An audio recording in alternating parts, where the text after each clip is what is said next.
Welcome to The Explainer. Today, we're delving into a communication dynamic that can leave you feeling absolutely exhausted and just full of self-doubt.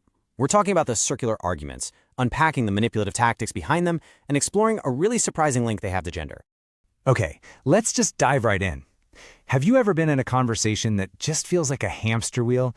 You're trying so hard to make a point, to solve something, but you just end up right back where you started, maybe even more confused.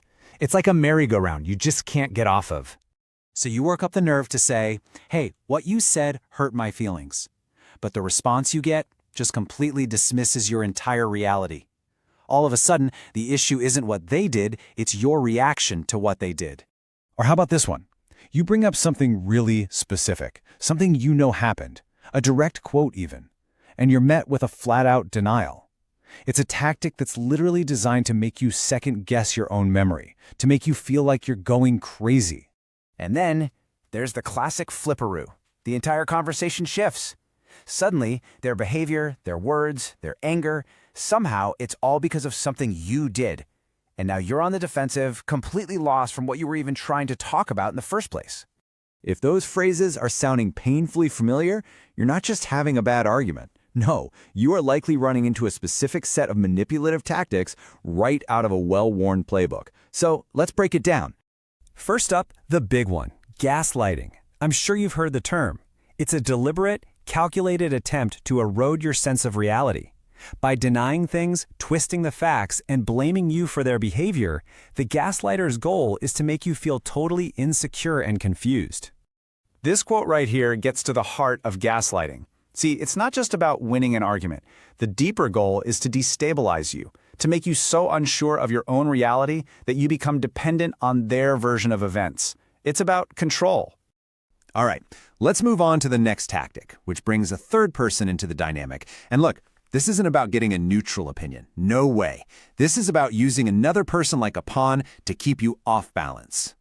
And this is just a perfect, brutal example of triangulation in action. It creates this comparison where you are always set up to fail. Whether it's a coworker, a friend, an ex, they're held up as this perfect model that you can just never live up to. It keeps you stuck, always trying to earn their approval. Now here's another incredibly powerful move, completely flipping the script. The person who's actually causing all the harm becomes an expert at framing themselves as the one who's being attacked. It's a slick way to dodge any and all responsibility. This is a classic example of what some call defensive victimhood, and it's a masterclass in deflection. By making themselves out to be the constant victim, they make you feel guilty for even bringing something up. The conversation is over before it even starts. So you might be thinking, if these behaviors are so manipulative, why doesn't the person always fit that loud, grandiose, look-at-me stereotype of a narcissist? Well, the answer is that narcissism can show up in a much quieter form. This is what's known as covert or vulnerable narcissism. Instead of that loud grandiosity, it comes out in more introverted ways. Think a quiet but intense self-centeredness, being incredibly sensitive to any kind of criticism, and a lot of passive-aggressive stuff like pointed sighs or dismissive eye rolls that say everything without saying a word. And this brings us to the central question. What does gender have to do with any of this? Well, it turns out there's a fascinating and pretty controversial pattern in how narcissism tends to be expressed and diagnosed across the gender spectrum. So according to the DSM-5, which is basically the official handbook for psychiatric diagnoses, up to 75% of all people diagnosed with narcissistic personality disorder are men. That's a huge number, and it's dominated the conversation for years. So this leads to a really critical question. Does this statistic mean that men are just fundamentally more narcissistic? Or, and this is a huge or, could it be that the very tools we use to diagnose narcissism are skewed, that they're built to see it one way and completely miss it when it shows up differently? This slide right here is absolutely key to understanding this. A growing body of research suggests that our diagnostic criteria have a serious gender bias. They focus heavily on these traditionally masculine traits: assertiveness, dominance, overt grandiosity. But that model often completely misses the traits of vulnerable narcissism, like that high sensitivity to criticism or withdrawn behavior, which studies show are way more prevalent in female.